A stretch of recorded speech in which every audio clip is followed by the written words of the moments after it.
The beginning after the end মানহার দুনিয়ায় যেটাকে বলা হয় one of the greatest manhwa, যেখানে আমাদের মেন ক্যারেক্টার একটি কিং ছিল, কিন্তু কোনো এক অজানা কারণে সে মারা যায়, কিন্তু সে আবারও রিবর্ন করে অন্য একটা ওয়ার্ল্ডে, যেটা অনেক এনশিয়েন্ট টাইমের ওয়ার্ল্ড ছিল এবং সেখানে ম্যাজিক এক্সিস্ট করে। আমাদের মেন ক্যারেক্টারের তার ওল্ড ওয়ার্ল্ডের সব মেমোরিজ মনে ছিল, আর সেজন্য সে অনেক বেশি অ্যাডভান্টেজও পায়। আর এই অ্যাডভান্টেজকে কাজে লাগিয়ে সে এই ওয়ার্ল্ডে কি কি করতে চলেছে সেগুলোই নিয়ে এই অ্যানিমে আমরা জানতে চলেছি। আর এই অ্যানিমেতে ভরপুর অ্যাকশন এবং কমেডির মিক্স আপ থাকবে। তো চলো এই মানহওয়াটি শুরু করা যাক। স্টোরি এর স্টার্টিং এ আমরা দেখতে পাই আমাদের মেন ক্যারেক্টার বলছে, আমি কখনো বিশ্বাস করিনি যে ঘটনাটি লোকেরা টানেল এর শেষ আলো বলে উল্লেখ করেছে। এটি একটি রেয়ার ঘটনা যেখানে মানুষ মৃত্যুর কাছাকাছি অভিজ্ঞতা থেকে হঠাৎ জেগে ওঠে এবং চিৎকার করে, আমি আলো দেখেছি, তবুও এখানে আমি সেই টানেলের মধ্যে আছি। কিন্তু আমি কিভাবে মারা গেলাম? যে শেষ কথাটি আমার মনে আছে, আমি আমার রুমে একা ছিলাম এবং জানালা দিয়ে নিজের শহর দেখছিলাম। তারপর আমার শরীর হঠাৎ ভার হয়ে পড়ে এবং আমি বিছানায় শুয়ে পড়ি। আমাকে কি কেউ বিষ খাইয়েছিল, নাকি আমাকে অ্যাসাসাইনেট করা হয়েছিল? এমন অনেকেই ছিল যারা আমাকে মারতে চেয়েছিল। আফটার অল আমি একজন কিং ছিলাম। এরপর আমাদের মেন ক্যারেক্টার তার সামনে আলো দেখতে পায়, যেখানে সে ঝাপসাভাবে কোনো একজনকে দেখে যে বলছিল, কংগ্রাচুলেশন স্যার অ্যান্ড ম্যাডাম। সে অনেক সুস্থ একজন ছেলে। মেন ক্যারেক্টার তখন ভাবে, আমি কি মাত্র জন্ম নিলাম? তখন সে তার সামনে একজন মহিলা এবং একজন পুরুষকে দেখতে পায়। মেন ক্যারেক্টার তখন তাদেরকে দেখতে দেখতে ভাবে, আমি যেখানেই থাকি না কেন আমি তাদের ভাষাও বুঝতে পারছি, যেটা অনেক ভালো একটা বিষয়। এরপর সে ওই মহিলাটিকে দেখে এবং বুঝতে পারে এটাই এই জন্মে তার মা। সে তার মাকে দেখে বলে, একটি উজ্জ্বল এবং মৃদু হাসি যা একটি মাতৃত্বের ভালোবাসাকে ছড়িয়ে দেয়। সে অনেক সুন্দর এবং নমনীয়। এরপর সে তার বাবার দিকে দেখে ভাবে, একটি স্ট্রং জ এবং শার্প আইব্রোস। আমি শিওর সে অনেক স্ট্রিক্ট এবং সিরিয়াস একটা পারসন। তখন তার বাবা বলে, হাই লিটল আর্ট, আমি তোমার বাবা, তুমি আমাকে বাবা বলে ডাকতে পারো? তখন মেন ক্যারেক্টারের মা তার বাবাকে বলে, তুমি পাগল হয়েছো নাকি? সে তো মাত্র জন্ম নিয়েছে। এরপর আমাদের মেন ক্যারেক্টার আর্থার নিজেকে তাদের নিজের বাসায় আবিষ্কার করে, যেখানে সে তার মায়ের কোলে বসেছিল। আর্থার বলে, কয়েক সপ্তাহ এভাবেই চলে যায়। যদিও আমার মা অ্যালিস একজন নম্র এবং দয়ালু ব্যক্তি, তবুও তিনি পরিবারের জন্য অনেক বেশি কাজ করেন। আর আমার বাবা রে একজন নির্ভরযোগ্য এবং কারিশম্যাটিক মানুষ, যদি তুমি তার বাচ্চা সুলভ আচরণ ইগনোর করতে পারো। আমি অনেক কৃতজ্ঞ যে আমি এমন একটি প্রেমময় পরিবারে জন্মগ্রহণ করেছি। আগে আমি একজন রাজা থাকলেও আমার জীবন এতটাই খারাপ ছিল যে আমি নিজের শত্রুদেরও এমন জীবন কামনা করি না। এরপর আর্থার নিজের মায়ের সঙ্গে মার্কেটে যায় এবং আশেপাশের জিনিস দেখে বলে, দেখে মনে হচ্ছে আমি অতীতে চলে এসেছি, যেটা অনেক প্রাচীন যুগ। আর্থারকে তার মা তখন বলে, মনে হচ্ছে আমার লিটিল আর অনেক ক্লান্ত হয়ে পড়েছে, চলো আমরা বাড়ি ফিরে যাই। এরপর আর্থার শুয়ে শুয়ে চিন্তা করে, জ্ঞান হলো শক্তি আর আমি এটা নিয়ে কনফিডেন্ট। তখনই আর্থারের বাবা বাসায় আসে এবং আর্থারকে কোলে তুলে নেয় এবং উপরের দিকে চেলে দেয়। আর্থারের মা এটা দেখে অনেক বকাবকি করে তার বাবাকে এবং বলে, রে তুমি যদি আর্থারকে ফেলে দাও তাহলে কি হবে? আর্থার বলে, আমি কখনো ভাবিনি এরকম একবার করলেই আমার অবস্থা এমন খারাপ হয়ে যাবে। আমি যখন ছোট ছিলাম আমার বাবা তখন এটা আমার সঙ্গে করেছিল।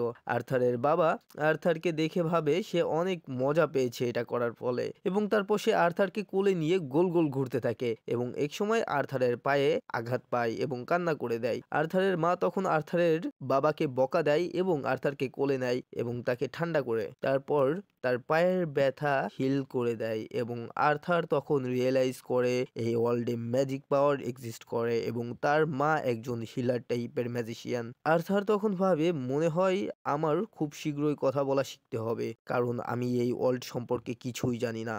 চ্যাপ্টার 2 এর শুরুতেই আমরা দেখতে পাই আর্থার বলছে, আগের জীবনে আমি রাজা ছিলাম, আমি আর্মিদের লিডও করেছি, সারা বিশ্বকে প্রতিনিধিত্ব করেছি, কিন্তু আমি যেমন গর্বিত আগে কখনো হইনি। তারপর আমরা দেখতে পাই আর্থার এখন হামাগুড়ি দিতে পারে এবং সে হামাগুড়ি দিতে দিতে একটা আয়নার কাছে পৌঁছায় এবং নিজেকে দেখতে থাকে, যা দেখে ওর বাবা মা অনেক বেশি খুশি হয়ে যায়। আর্থার বলে, কয়েক মাস হয়ে গিয়েছে কিন্তু আমি এখনো নিজের নামে অভ্যস্ত হতে পারিনি। একজন ফর্মার কিং হিসেবে আর্থার নামটা অনেক বেশি কিউট হয়ে যায়। যদিও এখন আমার নিজেকে দেখে স্বীকার করে নিতে হবে এটাই আমি। এরপর আর্থার মনে মনে বলে, বি কেয়ারফুল ফিউচার গার্লস, আমি তোমাদের মন ভাঙতে চলে আসছি। এরপর আমরা দেখতে পাই আর্থার ঘুমিয়ে পড়েছে আর ওর মা ওর গালে একটি কিস দিয়ে দরজা বন্ধ করে দেয় যাতে আর্থার খুব আরামে ঘুমাতে পারে। কিন্তু দরজা বন্ধ করতেই আর্থার তার চোখ খুলে ফেলে এবং নিজের একটি মিশন শুরু করে দেয়। আর আর্থারের এই মিশন সম্পর্কে আমরা একটু পরেই জানতে পারবো যে সে কি মিশন করতে চলেছে। আর্থার ওঠে এবং তার চাদর নিচে ফেলে দেয় এবং অনেক কষ্ট করে সেই চাদরের উপরে লাফ দিয়ে নিচে নেমে চলে আসে এবং মনে মনে ভাবে, আমার মা ভাবছে আমি ঘুমিয়ে পড়েছি আর সে চেক করতে আসার আগে আমার কাছে 1 ঘন্টা বা তারও বেশি সময় আছে। তারপর সে হামাগুড়ি দিয়ে তার মায়ের চোখ ফাঁকি দিয়ে একটা রুমের কাছে এসে পৌঁছায় এবং উকি দিয়ে কনফার্ম করে যে রুমের মধ্যে কেউ আছে কিনা। তারপর সে রুমে প্রবেশ করে এবং মিশন সাকসেস হওয়ায় সে অনেক বেশি খুশি হয়ে যায়। সেখানে অনেকগুলো বই আমরা দেখতে পাই। একটা বই থেকে সে তার এই জন্ম নেওয়া কন্টিনেন্ট সম্পর্কে জানতে পারে এবং সেখানকার ম্যাপ দেখতে পাই। এই কন্টিনেন্টের নাম ছিল ডিকাথেন, যেটা 4টি কিংডম দ্বারা তৈরি। এখানে 3টি কিংডম খুবই গুরুত্বপূর্ণ। এলেনিয়ন গভীর জঙ্গলে, এলেভের কিংডম, ডার্ভ যেটা একটা আন্ডারগ্রাউন্ড কিংডম এবং সেখানে ডার্ভরা বসবাস করে, এবং সাপিন কিংডম যেখানে হিউম্যানসরা বসবাস করে আর এটাই জনবহুল একটা কিংডম। এগুলো দেখে আর্থার বলে, এই ওয়ার্ল্ড এবং আমার পূর্ববর্তী ওয়ার্ল্ডের সিস্টেম একই, সেটা হলো মোনার্ক সিস্টেম। এরপর সে ওখান থেকে আরেকটি বই বের করে নেয়। সে আবারও বলতে থাকে, এই ওয়ার্ল্ড আমার আগের ওয়ার্ল্ড থেকে অনেকটা আনডেভেলপমেন্ট আর আমি এটা বুঝতে পেরেছি, এটার কারণ হলো ম্যাজিক। তখন সে একটি ম্যাজিক্যাল বুক ওপেন করে এবং জানতে পারে এই ওয়ার্ল্ডে যে ম্যাজিক এক্সিস্ট করে তার নাম মানা, আর এই মানা সবার চারিপাশে এক্সিস্ট করে।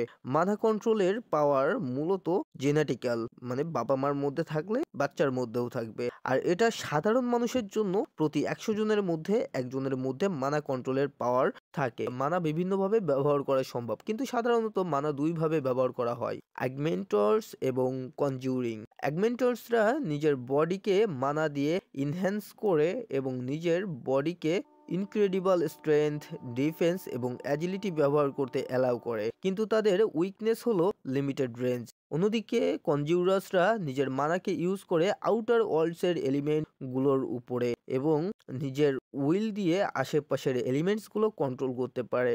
এরপর আর্থার বলে, আমার মা তাহলে একজন ডেভিয়েন্ট। আরো ভালোভাবে বলতে গেলে সে একটি এলিমেন্টার। তারা অনেক রেয়ার টাইপের ম্যাগ যারা রিস্টোরেটিভ মানা ইউজ করতে সক্ষম। এই বইয়ের অনুসারে একজন ম্যাগ অ্যাওয়াকেন্ড হয় ছোট থেকে টিনেজ বয়সের মধ্যে, তাদের মানা ম্যানিফেস্টেড হয়। এরপর আর্থার মেডিটেশন শুরু করে মানা ম্যানিফেস্টেটের জন্য এবং সে কাজও করছিল, কিন্তু তখনই আর্থারের মা এসে তাকে কোলে নেয় এবং বলে, ওহ আমার ছোট্ট আর্ট, তুমি এখানে, আমি তোমাকে কত খুঁজতেছিলাম। এরপর সে আর্থারের দিকে খেয়াল করে বলে, ওহ আমার বাচ্চা, তুমি কি পটি করতে সমস্যা হচ্ছে? আর্থার তখন মনে মনে বলতে থাকে, মা আমি এই ওয়ার্ল্ডের গ্রেটেস্ট ম্যাচ হওয়ার জার্নি শুরু করতে যাচ্ছি, আমাকে এভাবে পটি করার কথা বলে বের করে দিও না। আর তখনই আর্থার তার ডাইপারটি নষ্ট করে ফেলে বা নোংরা করে ফেলে। আর্থারের মা তখন বলে, বাহ আমার মনে হয় তোমার কোনো সমস্যাই হয়নি, চলো আমরা ডাইপারটি চেঞ্জ করে ফেলি। আর্থার তখন বলে, আমি সত্যিই আমার ডাইপারটি নোংরা করে ফেললাম। তো এইখানেই শেষ হয়ে যায় the beginning after the and এর চ্যাপ্টার 2।